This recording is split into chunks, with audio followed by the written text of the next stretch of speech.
लोकसभा अध्यक्ष ओम बिरला जी। सीताराम, यहां पर सीताराम ही बोलो।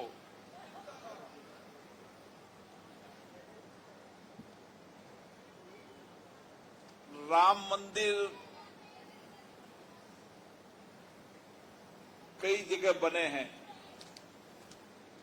लेकिन केशवपुरा लोगों की कितनी दूरदृष्टि है कि उन्होंने यहां पर राम जानकी मंदिर बनाया और इसीलिए मैं केशवपुरा के सभी लोगों को, जिन सबका इस मंदिर बनाने में प्रयास रहा, सबने सामूहिकता से मंदिर बनाया, जो लोग हमारे बीच में नहीं रहे उन लोगों को भी आज मैं इस राम जानकी मंदिर के निर्माण के लिए धन्यवाद देता हूं। केशवपुरा जहां आज भी गांव की संस्कृति भी है, गांव के विचार भी है, आपस में एक सहयोग की संस्कृति है, परिवार की संस्कृति है और इसीलिए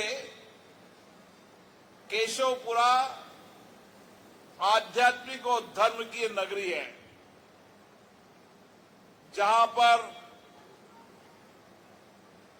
हर भगवान के मंदिर हैं और जहां पर चाहे रामनवमी का मेला हो, चाहे तेजा जी का मेला हो, अष्टमी हो, यहां पर वर्ष भर आध्यात्मिक और धर्म के उत्सव होते रहते हैं और इसीलिए आध्यात्मिक धर्म उत्सव की ये नगरी मैं जब भी आता हूं मुझे भी नई प्रेरणा मिलती है, नया दृष्टिकोण मिलता है, नया विचार मिलता है और यहां के लोगों का विचार देखो। एक माताजी मेरे पास आई और माताजी ने कहा कि मंदिर की पुताई हुए बहुत साल हो गया,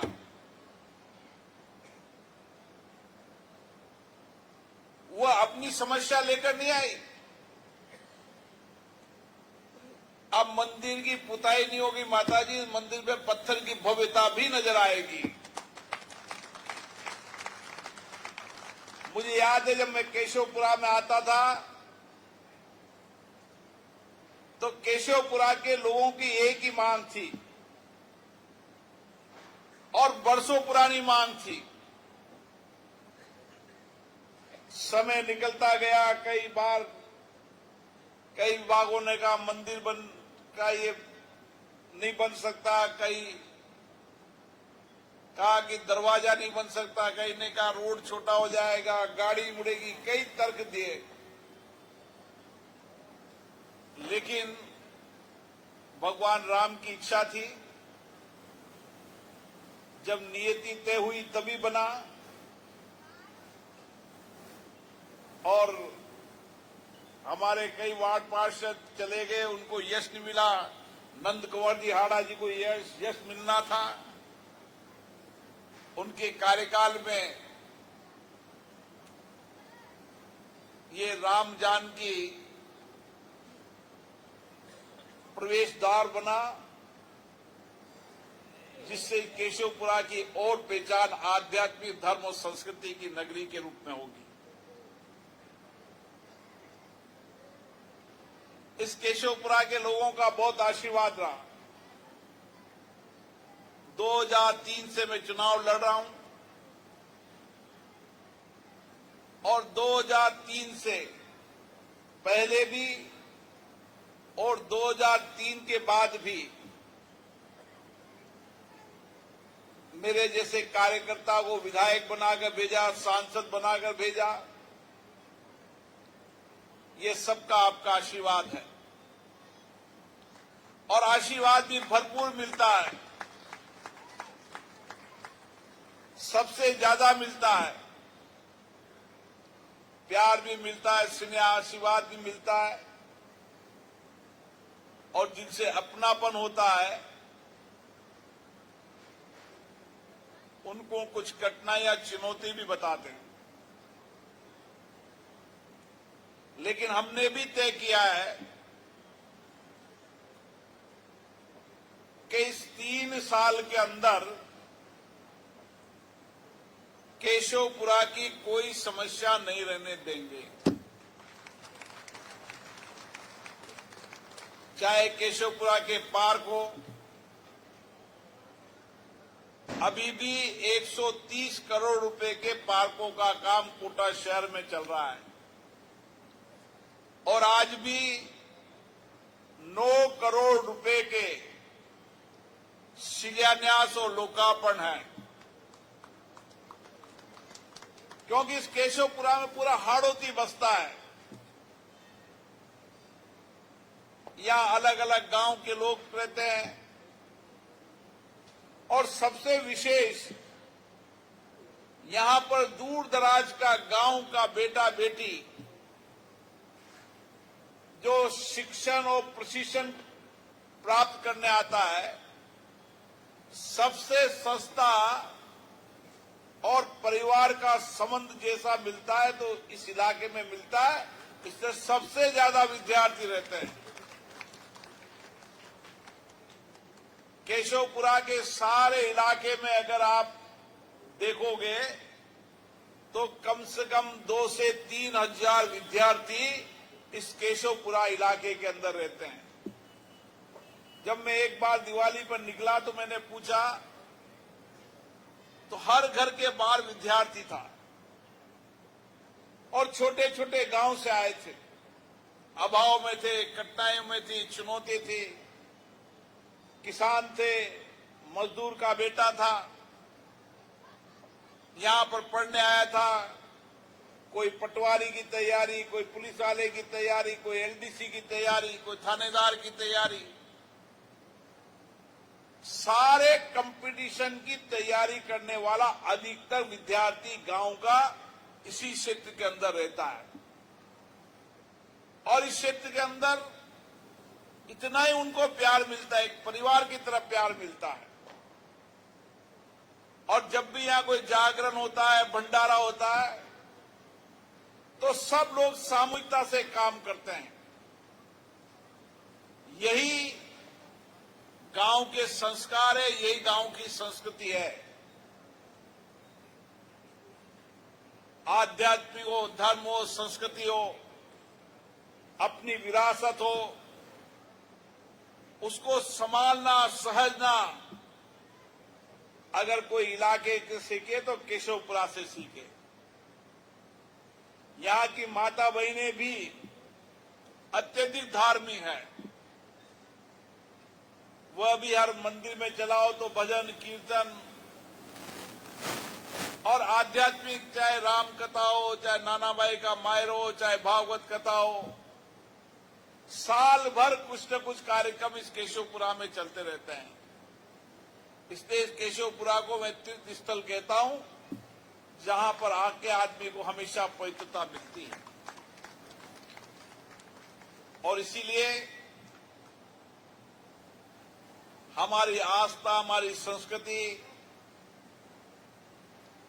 हमारी सनातन परंपरा का अद्भुत संगम अगर कहीं देखते हैं तो केशवपुरा में देखते हैं।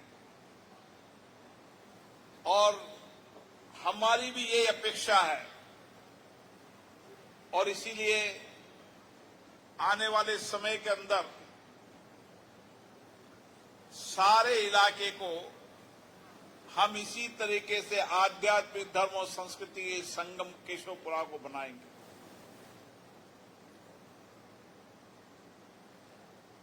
कोटा शहर के और विशेष रूप से दक्षिण के अंदर जब सरकार नहीं थी तब कई बार राजनीतिक पक्षपात के आधार पर काम हुए,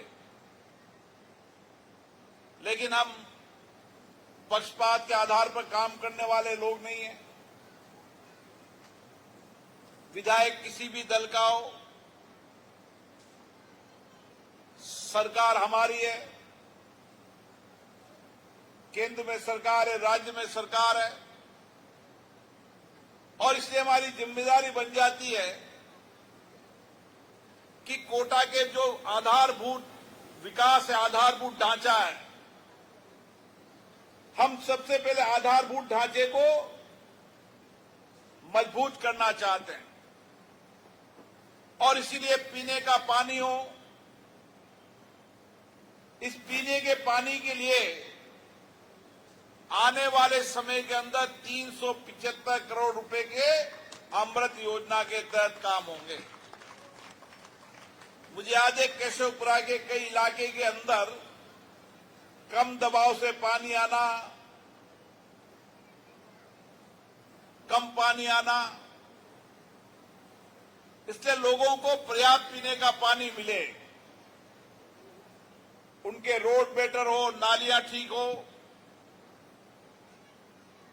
सामुदायिक भवन ठीक हो, पार्क ठीक हो, शमशान घाट ठीक हो, ये जो सारी मूलभूत आवश्यकताएं हैं, उन सारी मूलभूत आवश्यकताओं के लिए काम किया जा रहा है। और इसीलिए जहां मूलभूत आवश्यकता हो वहां पर पर्यटन के रूप में भी कोटा का विकास हो। जो भी हमारे पर्यटक स्थल हैं, चाहे किशोर सागर तालाब हो, चाहे अबेड़े का महल हो, चाहे चंबल नदी हो, चाहे अभयारण्य हो, उन सारी मूलभूत सुविधाएं पर्यटन के रूप में भी विकास की योजनाएं बनाई जा रही हैं। हमारी रोड कनेक्टिविटी बेहतर है। दिल्ली बॉम्बे कॉरिडोर आने वाले समय में समृद्धि का द्वार खोलेगा। कोटा के दोनों railway station, new railway station, पुराना रेलवे स्टेशन, वही विश्व स्तरीय रेलवे स्टेशन बनेंगे। आने वाले समय में कोटा एयरपोर्ट हम 2 वर्ष के अंदर पूरा बनाने का हमारा संकल्प है। ऐसे सारे आवागमन के साधन जिससे समृद्धि आए, खुशहाली आए, जिससे नए रोजगार के साधन सर्जन हो, उन सारे बातों पर काम चल रहा है। और इसीलिए हमारा संकल्प है कि आने वाले समय के अंदर देश की जो संभावना है, उन संभावनाओं में कोटा अपना विशेष स्थान रखे। और मेरा विश्वास है आज नहीं तो कल कोटा के विकास के द्वार के रास्ते बहुत तेजी से खुलेंगे। क्योंकि पीने का पानी हो, चाहे चंबल का पानी हो, चाहे लाइट हो, बिजली, पानी, road connectivity, air connectivity, rail connectivity जितनी बेहतर कोटा में देश के अंदर वैसी कनेक्टिविटी कहीं नहीं है। एयर कनेक्टिविटी के कारण नए पर्यटन हो, इंडस्ट्रीज के द्वार कुछ साल बंद रहे, लेकिन जैसे एयर कनेक्टिविटी शुरू होगी, देश और दुनिया के बड़े उद्योगपति को अगर कोई अवसर मिलेगा इंडस्ट्री और सर्विस सेक्टर का, तो उसके लिए कोटा होगा। और यही हमारा संकल्प है। एक तरफ विकास का हमारा संकल्प है, एक तरफ मानवीय संवेदना का दृष्टिकोण भी है। मैं आज देख रहा था मेरे ऑफिस में कुछ नौजवान कुछ बच्चों को लेकर आए जो आरकेपुरम 7 में जो छोटी टापरी के बच्चे रहते हैं उन बच्चों को लेकर आए और उनको मेला घुमाने ले गए। आप देखो, कोटा की धरती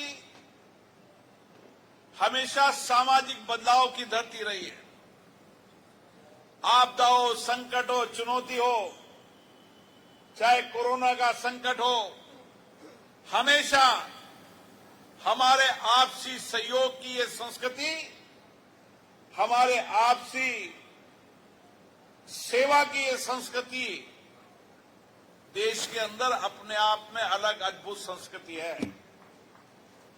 मैं देखता हूं केशवपुरा के अंदर हमारी महिला कार्यकर्ता किस तरीके से इस एक केशवपुरा के अंदर ही कम से कम 150 से ज्यादा महिलाओं को सिलाई मशीन मिली है ताकि वह घर बैठकर 100-200 रुपए का काम कर सके। हमारी सपना प्रजापति जी बैठी यहां पर, माननीय प्रधानमंत्री जी ने इनको संवाद किया। हमारे आने वाले समय का मॉडल यही है कि हम हर घर में रोजगार दे सकें, हर व्यक्ति को काम दे सकें, हमारे जो अभाव में वंचित लोग हैं उनके जीवन में बदलाव ला सकें। ये दिवाली का पर्व उन सबके जीवन में नया उजाला लेकर आए, नया रोशनी लेकर आए, उनकी जिंदगी भी बेहतर हो सके। और यही भावना, सेवा की भावना, संस्कृति हमारे सबके मन में, विचार में है। चाहे वह गर्भवती महिला हो, सुपोषित मां अभियान के तहत मां भी स्वस्थ रहे, बच्चा भी स्वस्थ रहे। बच्चा पैदा होने के बाद उसके मन में खिलौने की आवश्यकता है तो खिलौना बाजार खोला है। हर व्यक्ति की जो आवश्यकताएं हैं उन सारी आवश्यकताओं पे काम कर रहे हैं। और मैंने कहा था आने वाले समय में है कोटा चिकित्सा का बड़ा हब बनेगा और इसीलिए आने वाले समय में मेडिकल कॉलेज, कैंसर हॉस्पिटल भी बनेंगे ताकि दूर दराज के लोगों को गंभीर बीमारी का इलाज इसी कोटा की धरती से मिल सके। ऐसे बहुत सारी जो आप विचार देते हैं, जो आप सुझाव देते हैं, आपके अमूल्य सुझाव, आपके अमूल्य विचारों पर हम सब मिलकर सामूहिकता से काम करते हैं।